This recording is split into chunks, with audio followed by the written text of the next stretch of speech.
Assalamualaikum warahmatullahi wabarakatuh. Hari ini kami akan mempresentasikan analisis komunikasi krisis PT Kereta Api Indonesia dalam penanganan kasus anjloknya KA Argo Bromo Anggrek. Sebelum itu, nama saya Ceiza Kiradidra dengan NIM 44241394. Saya akan membacakan latar belakang. Kereta api merupakan mode transportasi massal utama di Indonesia yang faktor keselamatannya menjadi tolak ukur utama kepercayaan publik.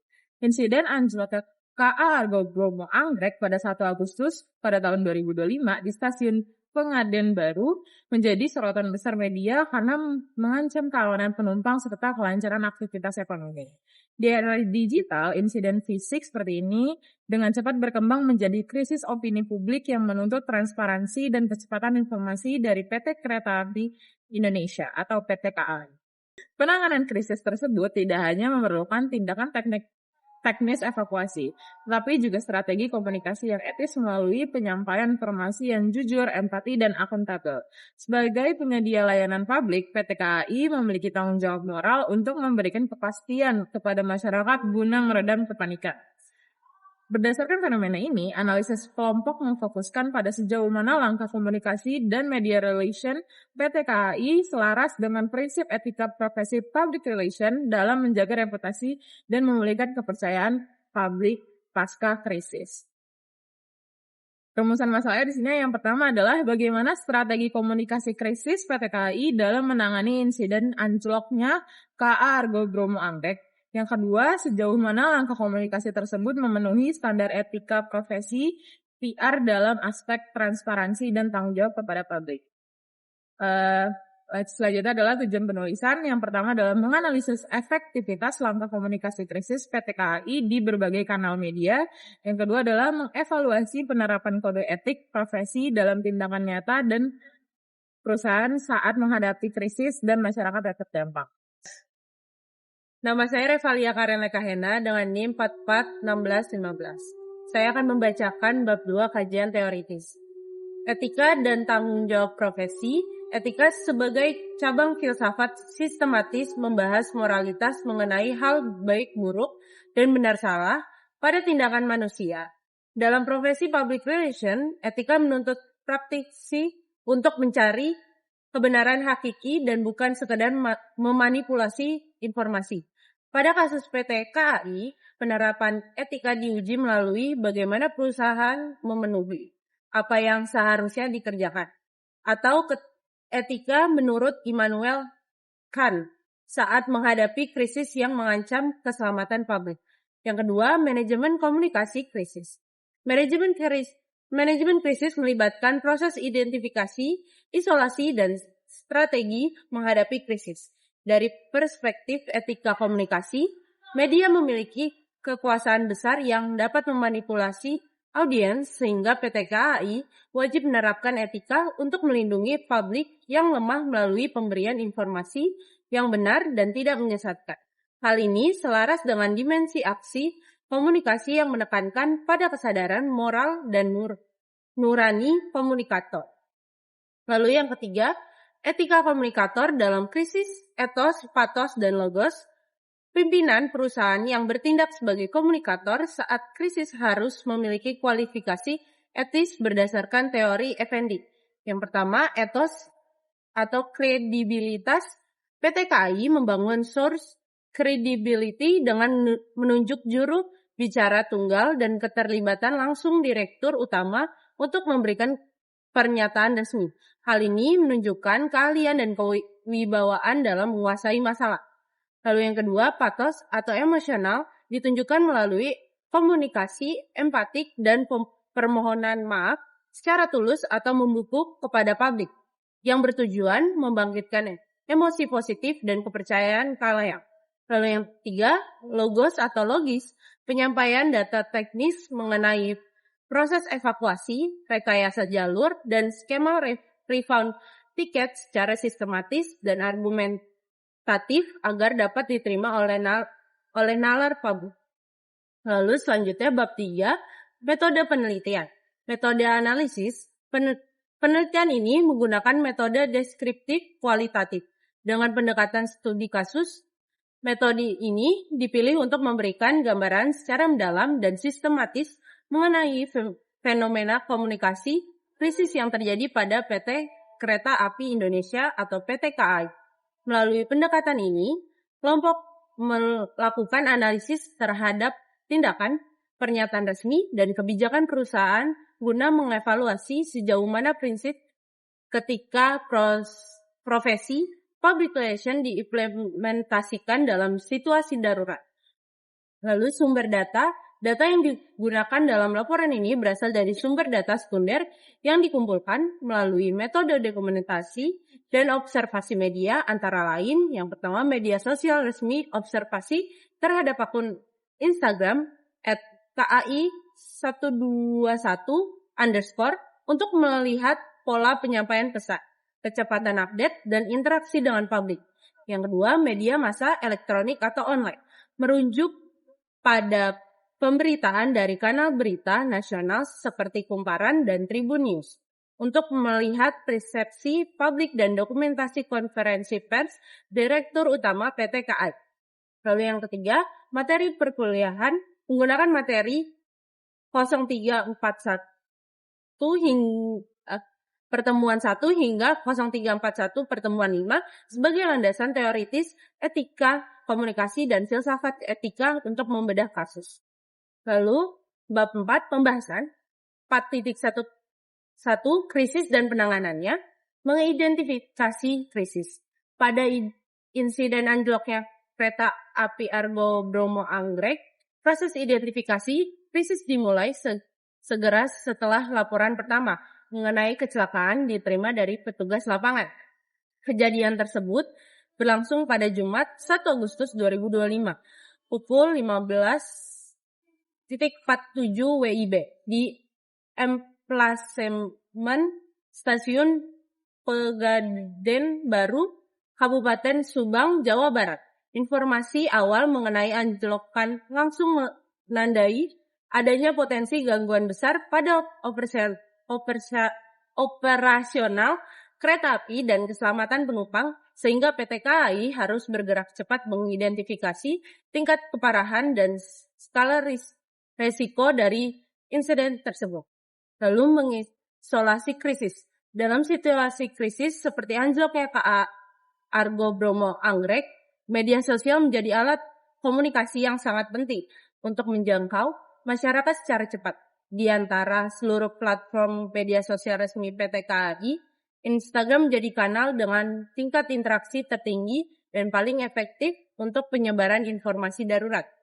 Karena itu, setelah insiden terjadi pada Jumat 1 Agustus 2025 pukul 15.47 WIB, PT KAI menggunakan Instagram sebagai media utama untuk menginformasikan perkembangan situasi secara real time. Nama saya Marisa Sabrina dengan NIP 4424-1404 akan melanjutkan bab 4 tentang berhasil menganalisis krisis. Pada tahap menganalisis krisis, PT Kereta Api Indonesia berfokus untuk menilai angka penyebab kecelakaan, melihat skala dampak terhadap penumpang dan operasional, serta memprediksi bagaimana media akan menilai pemberitaan mengenai insiden yang terjadi. Analisis ini menjadi sangat penting karena kesalahan membaca situasi dapat berpengaruh pada citra dan kepercayaan publik terhadap standar keselamatan PT KAI. Menerapkan pilihan strategi menghadapi krisis. Setelah memahami akar masalah, dampak serta resiko reputasi dari insiden anjloknya KA Argo Bromo Anggrek, PT KAI kemudian menerapkan strategi komunikasi krisis untuk menjaga kepercayaan publik dan memastikan proses penanganan berjalan secara transparan. Strategi pertama yang dilakukan adalah menyampaikan pernyataan resmi secepat mungkin setelah insiden yang menegaskan bahwa kecelakaan memang terjadi dan perusahaan telah mengerahkan seluruh sumber daya untuk melakukan evakuasi penumpang. Menyampaikan informasi yang cepat ini bertujuan untuk mencegah timbulnya rumor dan spekulasi dari pihak luar. Program pengendalian atau pemulihan krisis. Setelah situasi darurat akibat anjloknya KA Argo Bromo Anggrek berhasil ditangani dan operasional kembali berjalan normal, PT Kereta Api Indonesia masih memiliki tugas penting untuk memberikan citra dan kepercayaan publik. Pada tahap ini, fokus perusahaan bukan lagi hanya terkait teknis penyelesaian kecelakaan, tapi bagaimana memastikan masyarakat percaya bahwa perjalanan kereta api tetap aman dan layak digunakan. Pemulihan reputasi menjadi krusial karena dampak psikologis akibat kecelakaan transportasi dapat bahkan lama di benak publik jika tidak diatasi dengan strategi komunikasi yang tepat. 4.2 Jenis krisis. Krisis finansial. Definisinya, krisis finansial adalah krisis yang mengaruhi kondisi keuangan pada sebuah organisasi, seperti kerugian besar, pembengkakan biaya operasional, kerusakan aset, gangguan pendapatan, atau kewajiban mengembalikan uang kepada pelanggan. Contoh kasusnya, kasus di PT KAI, anjloknya KA Argo Brom Anggrek, insiden anjloknya KA Argo Brom Anggrek pada 1 Agustus 2025 menyebabkan kerugian finansial langsung dan tidak langsung bagi PT KAI. Kerugian finansial muncul dari proses evakuasi penumpang, perbaikan jalur rel, pergantian komponen kereta, dan kerusakan aset. Selain itu, PT KAI juga wajib memberikan refund 100% kepada seluruh penumpang yang batal berangkat akibat pembatalan perjalanan. Data dari Conference Press menunjukkan bahwa 440.000 milik tiket terdampak pembatalan keberangkatan dan wajib proses pengembaliannya. Gangguan juga berlanjut ke operasional, di mana terdapat 17 perjalanan kereta dibatalkan pada hari kejadian, 54 hari berikutnya, dan 2 hari pada setelahnya. Sehingga perusahaan kehilangan pendapatan dari penjualan tiket selama masa gangguan. Dampaknya, kerugian finansial jangka pendek berupa refund besar-besaran dan kehilangan pendapatan operasional. Dalam jangka panjang, apabila kepercayaan masyarakat menurun, akan terjadi resiko penurunan jumlah pembeli tiket yang dapat semakin memerangi pendapatan PT KAI. Krisis Public Relations. Definisinya, krisis public relations terjadi ketika reputasi organisasi terganggu akibat isu negatif, kemarahan publik, atau pemberitaan media yang intens, sehingga menurunkan kepercayaan masyarakat. Contoh kasus, krisis PR terjadi ketika insiden anjloknya kereta memicu perhatian besar kepada publik dan media nasional. Kecelakaan transportasi selalu sensitif karena berkaitan dengan keselamatan manusia. Media menyorot bagaimana evakuasi dilakukan. Apabila penumpang selamat, sejauh mana PT KAI bertanggung jawab, pemberitaan meningkat setelah video dan foto lokasi kejadian tersebar di media sosial. Situasi tempat memburuk ketika muncul kritik dari warganet mengenai keterlambatan informasi awal. Namun, langkah di rut PT KAI, Didi Hartanto, yang memutuskan meminta maaf secara langsung dalam konferensi pers menjadi salah satu strategi penting dalam meredam kemarahan publik. Dampaknya, persepsi publik terhadap keamanan transportasi kereta sempat terganggu. Masyarakat menanyakan, apakah standar keselamatan PT KAI masih dapat dipercaya? Opini publik berkembang menjadi narasi, apakah kereta api masih aman? Sehingga perusahaan menghadapi tekanan untuk memberikan update berkala dan menunjukkan komitmen serius terhadap keselamatan. Krisis strategis. Definisinya, krisis strategis terjadi ketika suatu insiden mengancam arah kebijakan, tujuan organisasi, rencana jangka panjang, atau model operasional perusahaan. Contoh kasusnya, kecelakaan ini memaksa PT KAI mengevaluasi ulang strategi besar perusahaan dalam keselamatan dan manajemen risiko operasional. Investigasi awal menunjukkan adanya faktor gangguan jalur rel dan kemungkinan lemahnya deteksi dini. Pada titik-titik rawan kerusakan rel, hal ini menunjukkan bahwa sistem monitoring prasarana menunjukkan peningkatan signifikan. Insiden tersebut juga menimbulkan tuntutan publik dan pemerintah agar PT KAI melakukan transformasi sistem kecelakaan secara menyeluruh. Bukan hanya perbaikan di lokasi kecelakaan, PT KAI harus memberikan perubahan arah investasi untuk memperkuat infrastruktur rel, peralatan teknis, dan program pemeliharaan berkala. Dampaknya, terjadi tekanan terhadap kebijakan perusahaan untuk melakukan reformasi keselamatan. PT KAI harus mengalokasikan anggaran tambahan untuk modernisasi prasarana, sensor, monitoring jalur, digitalisasi maintenance, dan pelatihan teknis. Kegagalan reformasi akan membuat strategi bisnis jangka panjang PT KAI terancam, karena keselamatan merupakan inti kepercayaan publik terhadap layanan transportasi. Halo, nama saya Salman Pendiri dengan NIM 84241600. Saya akan melanjutkan pada bab 4 yaitu pembahasan.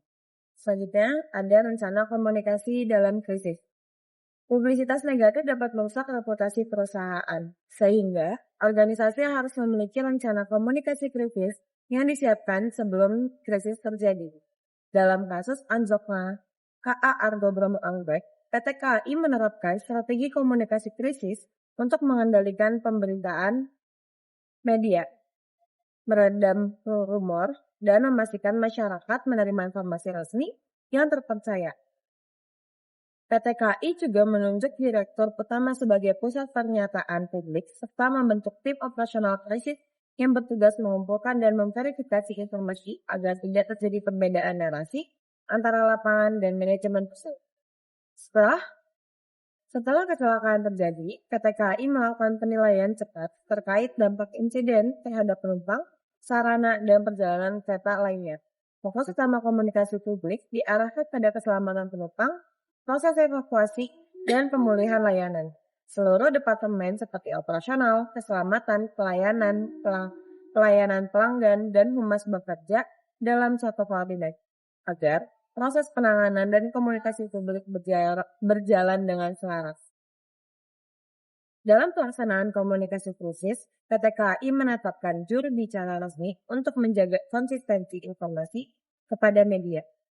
Perusahaan juga melakukan pemantauan pemberitaan, klarifikasi hoax, serta menyampaikan perkembangan penanganan secara berkala melalui press release, media sosial, publikasi visual evakuasi, dan pusat informasi daring bagi jurnalis. Dengan strategi komunikasi dan media relation yang terstruktur, PT KAI berupaya menjaga kepercayaan publik dan melindungi reputasi perusahaan dari dampak pemberitaan negatif serta spekulasi selama masa krisis. Selanjutnya, ada prinsip-prinsip dalam menghadapi krisis. Dalam menghadapi krisis, anjloknya KA Argo Bromo Anggrek, PT KAI menerapkan berbagai prinsip dasar media relation untuk menjaga opini publik dan mempertahankan kepercayaan masyarakat. Perusahaan menunjuk kesiapan melalui sistem manajemen keselamatan dan protokol darurat yang membuat proses evakuasi, pengumpulan data, dan penyusunan pesan komunikasi dapat dilakukan dengan cepat dan juga terarah. PT KAI juga segera memberikan pernyataan resmi setelah kejadian untuk mencegah munculnya spekulasi di media maupun masyarakat. PT KAI juga menerapkan prinsip integritas dan keterbukaan dengan menyampaikan permintaan maaf secara langsung kepada publik serta memberikan informasi transparan mengenai investigasi, evakuasi, dan langkah perbaikan yang akan dilakukan. Ketika muncul informasi yang tidak akurat di media sosial, perusahaan segera melakukan klarifikasi melalui press release dan media sosial resmi agar masyarakat memperoleh data yang benar. Selain itu, seluruh informasi publik disampaikan melalui juru bicara resmi agar komunikasi tetap konsisten dan tidak menimbulkan perbedaan informasi. Dalam penanganan krisis ini, PT KAI juga bekerjasama dengan berbagai pihak seperti Kementerian Perhubungan, Basarnas, Kepolisian, Rumah Sakit, dan juga pemerintah daerah untuk mempercepat penanganan dan memperkuat kredibilitas informasi. Media juga diperlakukan sebagai mitra dengan menyediakan konferensi pers, dokumentasi evakuasi, serta pembaruan informasi secara berkala. Setiap pesan yang disampaikan secara hati-hati dengan menekankan empati, keselamatan, dan juga tanggung jawab tanpa memberikan kesimpulan prematur. Sikap profesional dan tidak defensif membantu meredakan situasi, hingga PT KAI mampu menjaga reputasi perusahaan dan membangun kembali kepercayaan publik setelah krisisnya mereda. Selanjutnya, yaitu bab 5, penutup. Kesimpulan. Pada kesimpulan ini, keberhasilan pengelolaan reputasi sangat menggantung pada kesiapan sistem komunikasi yang terstruktur dan responsif. PT KAI berhasil mengidentifikasi krisis secara cepat sejak laporan pertama diterima dan segera mengisolasi dampak informasi melalui penggunaan media sosial, khususnya Instagram, untuk menyampaikan holding statement serta pembaruan situasi secara real-time kepada publik. Strategi komunikasi yang diterapkan tidak hanya berfokus pada aspek teknik evakuasi, tetapi juga mengedepankan prinsip transparansi dan empati yang terlihat jelas saat Direktur Utama PT KAI melakukan permintaan maaf secara terbuka melalui konferensi pers guna meredam kemarahan publik.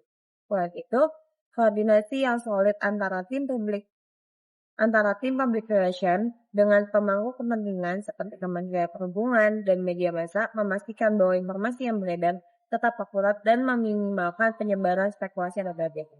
Yang pada akhirnya, langkah-langkah pemulihan reputasi dilakukan dengan menunjukkan komitmen jangka panjang terhadap keselamatan penumpang melalui evaluasi infrastruktur dan peningkatan standar layanan, sehingga kepercayaan masyarakat terhadap moda transportasi kereta api dapat dipulihkan secara efektif setelah krisis ini mereda.